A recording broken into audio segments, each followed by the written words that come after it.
Have you ever wanted to scream in the face of an injustice, but you were silenced by fear? Charles Dickens also felt, but he decided to do it differently, wrote what the world didn't want to hear.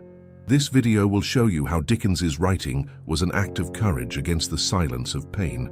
Get ready, because today you will understand why he has never been silent in the face of injustice.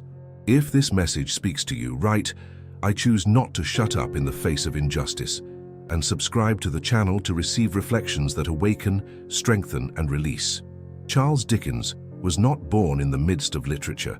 He was born in the silence of injustice. Before being the name celebrated on the shelves, it was just a slight boy with two big eyes for age, eyes that saw everything and could do nothing. He saw his father be arrested for debt. He saw the house empty. He saw his mother distressed, trying to keep the little left. Above all, he saw himself launched to the bottom of a cold and merciless world, where children were treated as disposable gears. He saw too much. He saw how the system crushed without remorse. Since poverty was not just the absence of money, but the loss of dignity, as no one appeared to defend the little ones, the fragile, the forgotten. He saw society pretend that it was all normal. He saw well-dressed men pass through lame children without even diminishing their pace, and he saw his own childhood drained by the fingers, day after day, between the dark walls of a grease factory. But what makes Dickens special is not the fact that I have suffered. This is what he did with this suffering. Most, in the face of pain, shut up. He chose to write. As a boy, when the words were the only possible shelter, began to register what he saw, not as outburst, but as a living memory, because he knew that it could not be forgotten.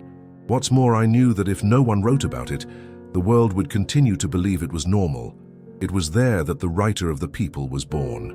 Not in fame, not in complimentary criticism, but in the silence of a boy who absorbed the world as who knows that one day he will need to tell what he saw. Dickens carried a mission in his hands that he did not completely understand, turning pain into testimony and witness into a tool of justice. He did not have his childhood stolen for nothing. He had so he could give voice to the childhoods that would still be stolen.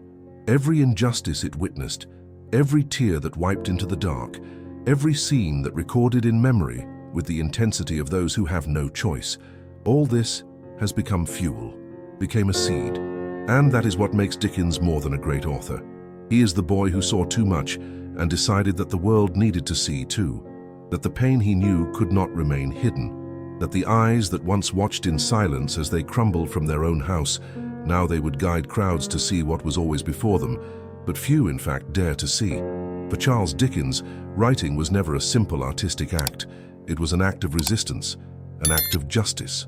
In a world where the voice of the poor was suffocated by the noise of aristocratic halls, he chose the pen as a way to scream. And it didn't shout it with violence, he shouted accurately. Every book of yours was not just a literary work, it was a court, a place where injustice, so ignored on the streets and institutions, was finally exposed, judged, and somehow faced. While many writers sought to impress criticism, Dickens wanted to bother the structures. He did not write to please, wrote to awaken. He used the dialogues to denounce the silence. He used the characters to represent the forgotten. He used pain as an argument and hope as a sentence. His role was not that of a common storyteller. It was that of a moral judge at a time when morality had been bought. In his hands the pen became a sword, and every word an onslaught against neglect. The paper became an altar and arena. He wrote with soul but also angry, a fair, indignant, silent anger, and it transformed this fury into dense chapters, into characters that bleeding truths, into plots that forced the reader to stop and think, how do we allow it to happen? And the brightest, he did it all without pamphletry. He didn't point his finger with hatred. I pointed with pain, with experience, with humanity. He understood that literature has a power that no law has ever had, to touch the heart before convincing reason. Therefore, his books did not just require reading, they demanded listening, listening deep, listening brave, because on each page was a trial in progress.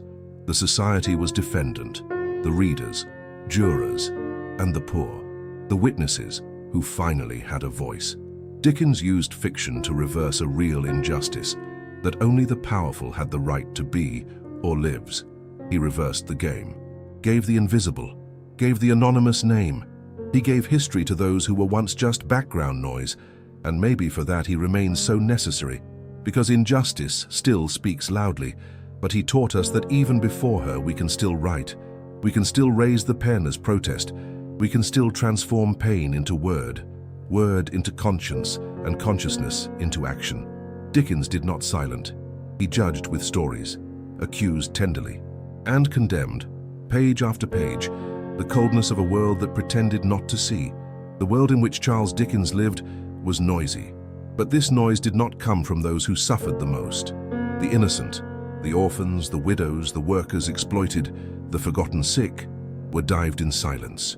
Forced silence, almost imposed, made of fear, shame, and invisibility. And it was precisely this silence that bothered Dickens the most. The pain, he knew. The abandonment, he remembered. But what cut him deeper was seeing that no one talked about it, that the world followed impassive, as if those who suffered did not exist. That's why he wrote, to break this silence, to scream in words what the innocents could no longer say. His books were not just stories, they were complaints. They were living documents about collective omission. He did not write to invent suffering. He wrote to record what many refused to see, and so his characters became spokespersons of oblivion. Each child without a father he portrayed was a reminder of the thousands out in unhealthy orphanages. Each forgotten woman was a reflection of the so many widows condemned to misery. Each humble worker was a stumbler of the applause of the powerful. Dickens did not romanticize these figures. He rescued them, returned them to the center, and above all, it prevented them from being silenced once again. For him, the greatest enemy was not just injustice, it was indifference. Because injustice hurts, but indifference erases. It makes the pain of others become background noise. And that, for Dickens, was unbearable. He knew that when suffering is forgotten, he repeats himself. When no one else speaks, nothing else changes.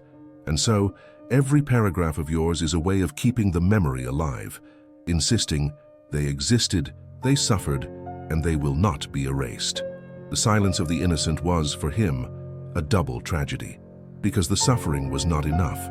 It was still necessary to bear the fact that no one wanted to hear him, but through his words, this silence began to echo, gained body, gained shape, and in the heart of those who really read Dickens, he becomes responsibility.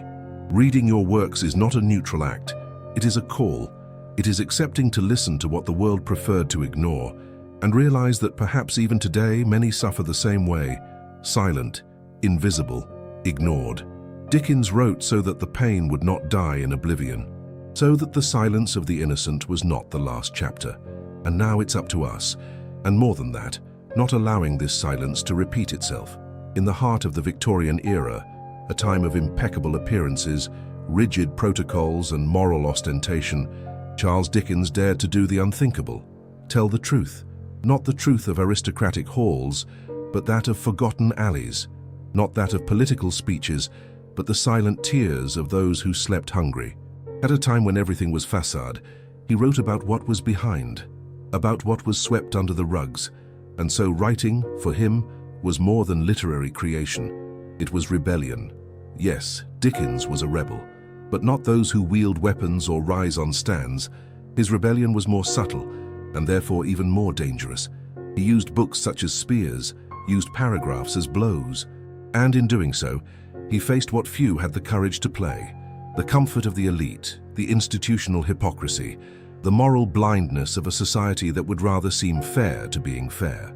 Writing about poverty, abandonment, and corruption was not common. It was risky. It was almost an affront.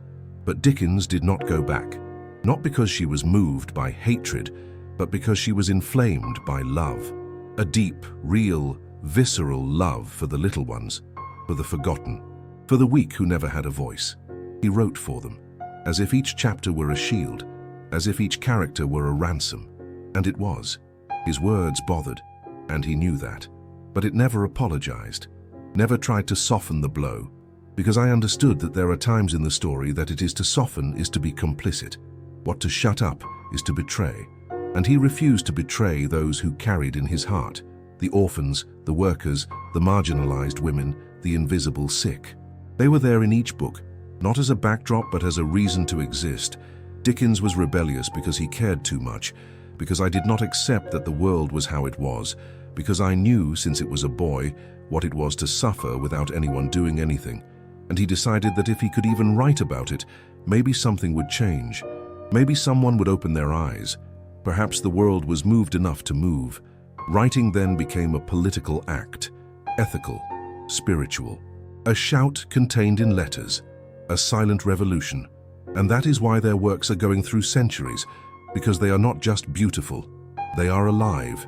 These are shouts that still echo. They are rebellious ones who still inspire. Dickens shows us that not every rebellion needs direct confrontation.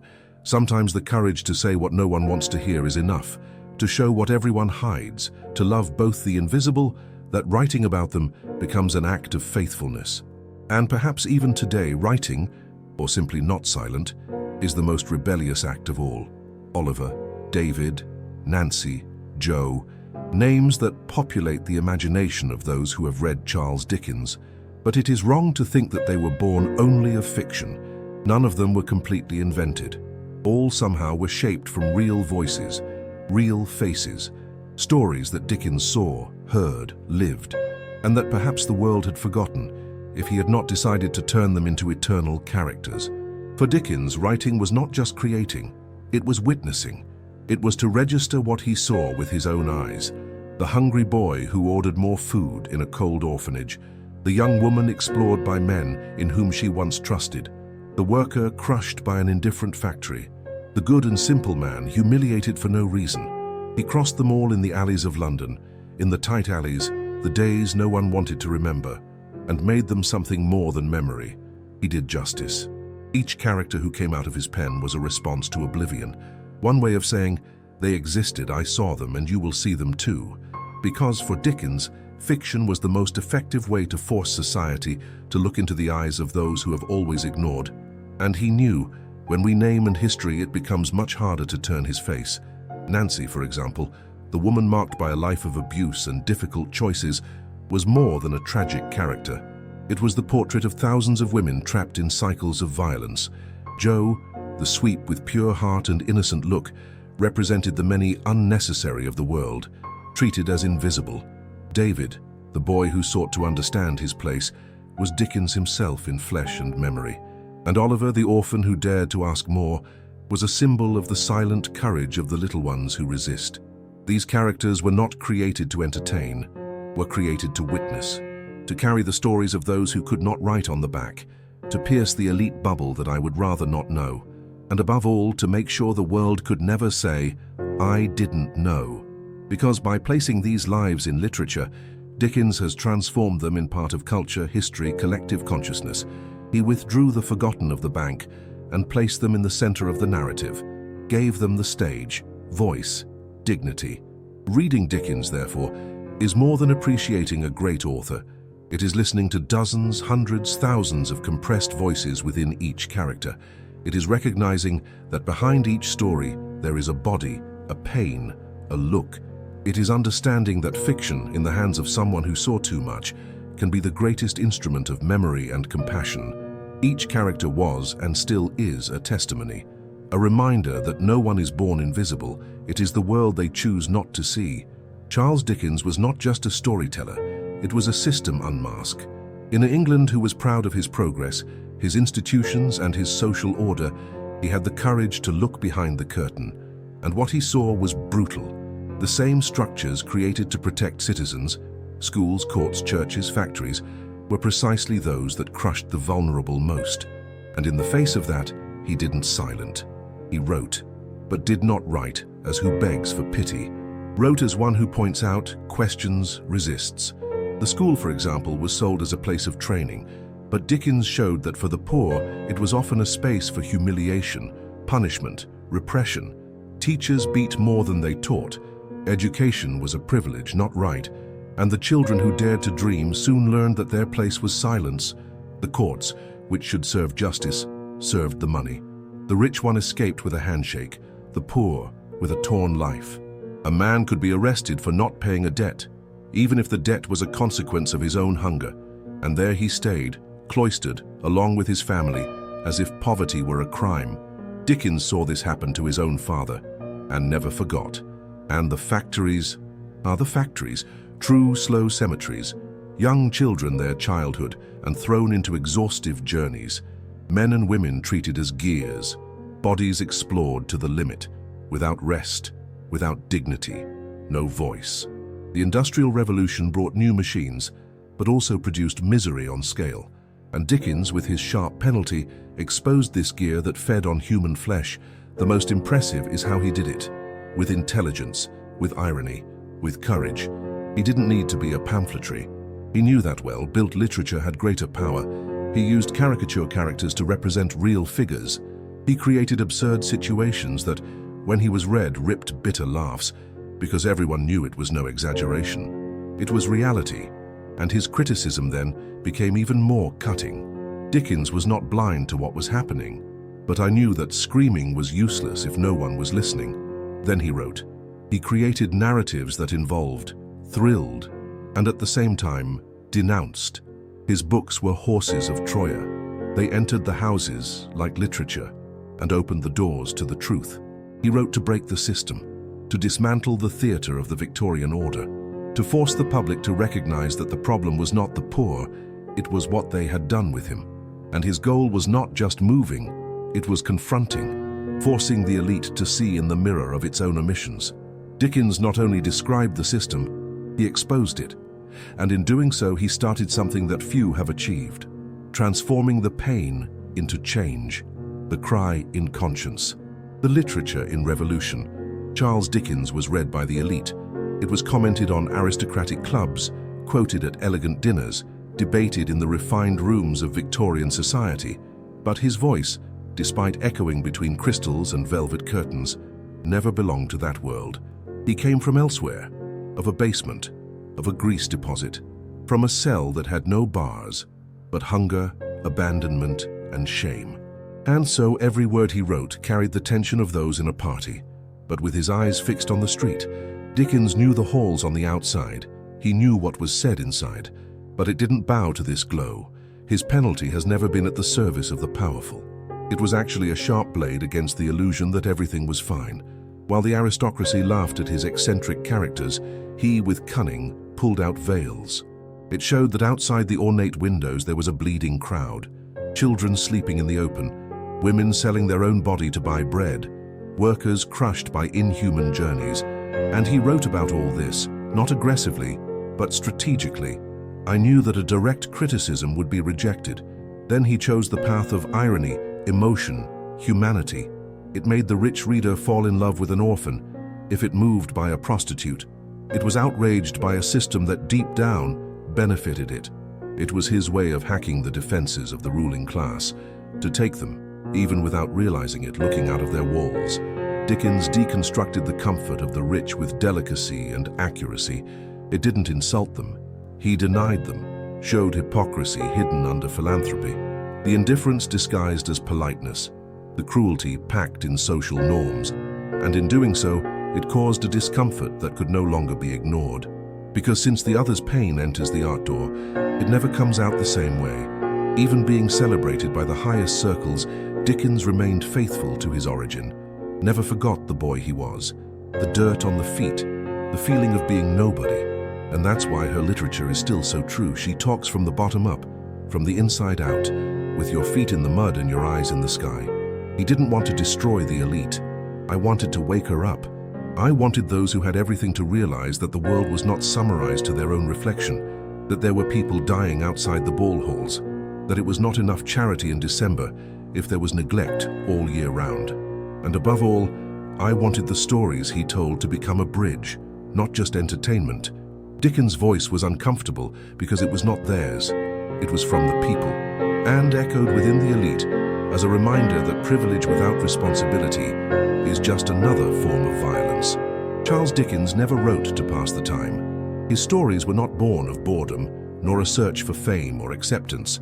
They were born of the pain, not a poetic pain, but a real concrete pain lived. The pain of abandonment, poverty, child labor, hunger, social contempt. He knew each of these wounds because he carried them in his body and soul. And so he decided to turn them into something the world could no longer ignore. Alert! Every book of yours is more than a literary work. It is a sign, a siren disguised as romance, a call to consciousness. While many read your words with aesthetic tie-in, Dickens wrote them with moral urgency. He didn't just want to thrill, I wanted to prevent it from repeating. I wanted, once seen, those pains could never be forgotten. And so, their stories keep echoing, because they do not belong only to the 19th century. They cross time like silent arrows. They play where it still hurts. They point to where it is still ignored. They show that the invisibles still exist, perhaps with other names, other clothes, but with the same absence of voice. The same pain that Dickens translated continues to prowl streets, houses, factories, and even screens. The difference is that now no one else can say, "I didn't know." What he did was transform suffering into legacy, wounded in responsibility. His words are like signs stuck along the history road, remembering what the world tried to bury. He documented cruelty with paint and compassion, not to blame us, but to wake us up, so that we understand that the pain does not disappear when we stop looking at it. She just changes places and continues to ask for attention. Dickens did not want his books to be read only in schools, discussed in literary clubs or adapted to the theatre. He wanted them to work like mirrors, like open windows, as voices of those who do not have a microphone yet. And that's the strength of her work. She keeps whispering or shouting, even when the reader has already closed the book. And if today your words still move with us, it is because the alert remains valid. He wrote as who lights a torch in the middle of social darkness, as who screams in the name of a forgotten crowd. And now it's up to everyone to decide, will I hear, will I look different? Will I allow this pain to transform me? Dickens left us something few writers dared to leave, the truth dressed in fiction. And this truth, once revealed, cannot be ignored at no cost. Because each time we are silent in the face of suffering, the world needs a new Dickens again. Someone who has the courage to turn his pain into alert, and his warning into eternity. There are authors who write to invent worlds. Charles Dickens wrote to reveal ours. Although their stories were classified as fiction, they carried such a dense, so palpable truth that they seemed more real than any headline, more sincere than many political discourses, braver than any editorial. Dickens didn't need the newspaper to open the failures of society. He had his words, and with them, he stripped all that the world tried to hide. Their stories seemed fanciful at first glance. Children in cruel orphanages, men destroyed by debt, women crushed by unjust social rules. But whoever lived on the streets knew that was no exaggeration. It was reality. And it was this reality that society preferred to make up, hide under perfumes, curtains, and discourses of progress. Dickens then made the opposite. He opened the window, let the air come in, and showed the smell of truth. What scares, and at the same time fascinates, is to realize how he could do it without looking like a pamphleteer, used fiction as a lens. His novels were expanding mirrors, and who read them carefully ended up seeing what they never wanted to see: the hunger that lived 2 blocks from comfort, the injustice that walked alongside tradition, the pain hidden behind uniforms and respectable positions. Dickens wrote with his feet in the mud and his eyes high, and every character he created, however exaggerated as symbolic, had a real correspondent. It was inspired by someone he saw, in something he lived. His works are actually disguised portraits. They are social documents under the fiction clothing. There is no exaggeration to say that he was both novelist, chronicler, and historian of the human soul. While newspapers published statistics, he showed faces. While the headlines changed every day, their stories remained, because they touched what is structural, not just what is momentary. And this is the strength of true literature. It resists time because it speaks of what does not change, or what you need desperately change. Dickens proved that telling stories can be a political act, that romance, when written with truth, can influence more than an editorial. He didn't shout. He did not accuse with fingers laugh out, just wrote. But he wrote with such lucidity, with such pain transformed into a word, that it was impossible to get unharmed from his reading. At the end of each book, the reader not only knew a new story, knew a new reality, and it was confronted: are you going to keep ignoring? Are you going to pretend you won't see? Will you go back to your routine without realizing that the world is ruining behind your curtain? Dickens didn't need headlines. I didn't need megaphones. Your words were enough. Your gaze was enough. His courage to say through fiction that many never that they would use it directly. And to this day, their stories continue to be social truths, waiting for readers who finally want to see. Not every pain becomes fate, but in the hands of Charles Dickens, the pain became a mission. He didn't just want to survive his own past, he wanted to turn him into a trail for others to escape. His suffering, which could have swallowed him in the silence of oblivion, was used as the foundation of something greater. And this is what separates those who suffer from those who transform. The choice of not silent. The choice to use the scar as a headlight. The choice to make one's own bridge for those who are still stuck on the banks of invisibility. Dickens did not only write to himself, he wrote for all the boys who still rubbed pots of grease, for all the children who slept hungry in empty beds, for all humiliated women, by all men crushed by the cruel gear of society. His literature was not a reckoning with the past, it was a pact with the future, a commitment to prevent what he lived from being repeated by others, and he knew that words, when they are born of the truth, have power, so it didn't polish your story, did not romanticize his pain, he exposed it, with courage, with vulnerability, with dignity, and in doing so not only broke free, he released who read him, because his mission was more than denouncing. It was to create awareness, it was awakening empathy, it was to remind everyone that pain is truly overcome when it serves something greater than revenge. The collective good, difficult childhood, family shame, early work, none of this was buried, it was reused, recounted, resignified. And perhaps this is one of Dickens's greatest lessons. You don't have to forget what hurt you to move on. Sometimes it is remembering with courage that heals more deeply. Sometimes true overcoming is not to erase the past, but turn it into a mission. Dickens did not seek comfort, sought purpose, and found, in every marginalized character he created, in each oppressive system that is unmasked, in every child who rescued with words. His writing was like a shelter for those who never had a home, like a hug to those who have never been noticed, as a chance of redemption for those the world would rather leave behind. His strength was not in eloquence, it was in delivery, in the delivery of those who decided not to waste the pain, from whom he understood that suffering can be fertile when cultivated with truth, and that what is born of this can, yes, change the world. Dickens's mission was clear, transforming what hurt him into something that protected others, and he did it with words, with art, with humanity. He did not wait for permission, not for justice. It just started, and with that, it built a legacy that still protects, inspires, and guides. This is the strength of those who do not shut up, of those who do not close, of whom allows pain instead of destroying edify. Dickens made his own pain a road, and left doors open so that many others could pass it. Charles Dickens knew exactly what he was doing, and he also knew that not everyone would like it. He didn't seek applause, he did not shape his words to gain compliments, did not soften what needed to be said, because your mission was never to please. His mission was to wake up sleeping consciousness, distracted hearts, eyes they saw but did not see. And he did it with rare courage, the courage to write the truth, even knowing that the truth bothers. He could have chosen another way, could have written light stories, funny characters, predictable happy endings. It could have adapted to the taste of the elite, the expectation of the editors, the comfort zone of readers, but chose the opposite, chose to be uncomfortable, chose to play the wounds. He chose to remind society of what she would rather forget.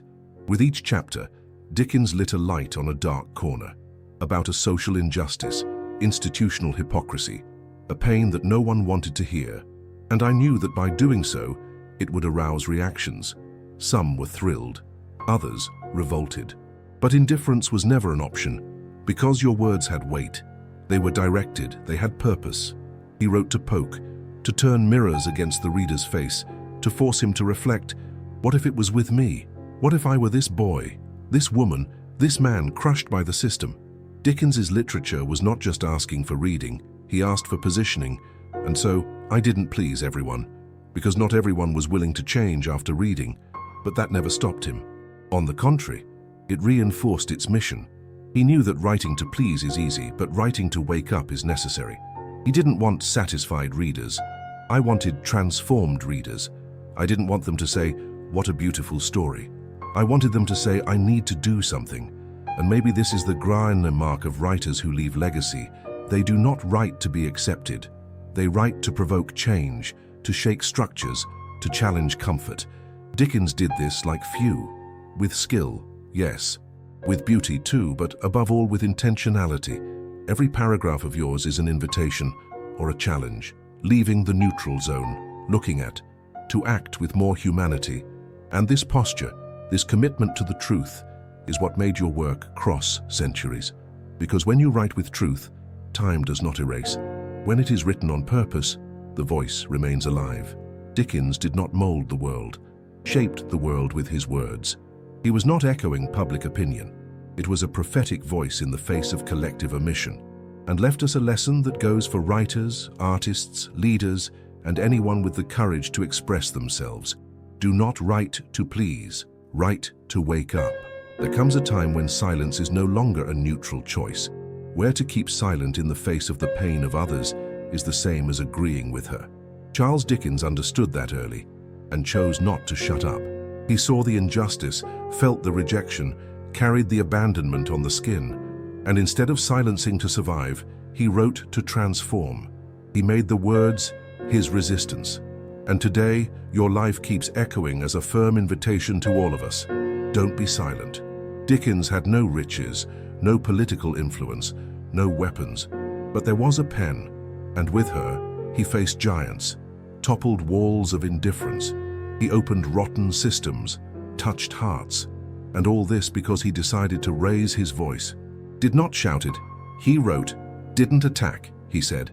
He didn't hate it, he said. He loved the invisible, which made them protagonists. He loved the truth so much that he preferred to lose it in form of fiction, just to make sure it was heard. And now, you are facing the same choice. You can follow in silence, as so many do, or it may be like Dickens, someone who sees pain and chooses to act, someone who transforms indignation into gesture.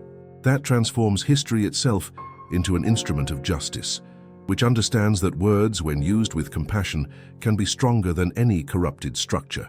It doesn't matter if you write, sings, teaches, take care, lead, or just watch. You have a voice, and your voice is necessary, because there are still invisible children, there are still ignored faces, there are still injustices hiding under the appearance of normality. And as long as there is pain, there will be a need for anyone who speaks for her. So today, declare with courage, aloud or in the silence of the heart, I won't be silent. I will no longer be conniving. I will not pretend I did not see. I will not accept that the world follows fragile while most watches with cross arms. You don't have to be famous, not perfect, nor influential. You just need to be sensitive, present, human. The force that moved Dickens was not the prestige, it was compassion. And this strength is there inside you, waiting for an act, of a word, of one step. Every voice that rises with truth and empathy has the power to change destinations. And when that voice joins the mission of those who have come before, like Dickens, she not only denounces, she transforms. It heals, it protects, it builds a new world page by page, attitude for attitude, then say without fear, I won't be silent. Because, like him, you can also make history. Not with the noise of those who want to be heard, but with the firmness of who knows what needs to be said. Dickens was not just a writer, he was a word fighter. He did not turn his face in the face of injustice. He looked, felt, and wrote. And today, the world is more fair because he had the courage not to shut up. Subscribe to the channel, enjoy this video, and activate the bell here. Each story is a reminder that your voice can be the difference between silence and justice.